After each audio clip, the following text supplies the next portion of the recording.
أنا ولد الملك سلمان بن عبد العزيز آل سعود حفظه الله، أخو محمد بن سلمان ولي العهد السعودي.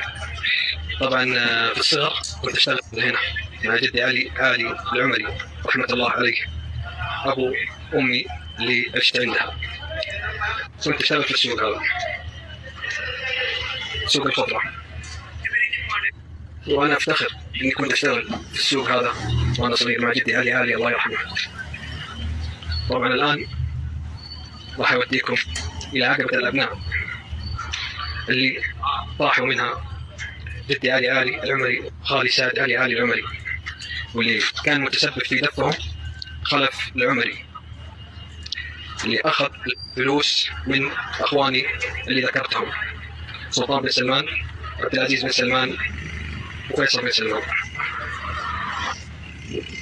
طبعا حاليا هناك عقبة الأبناء، سموها عقبة الأبناء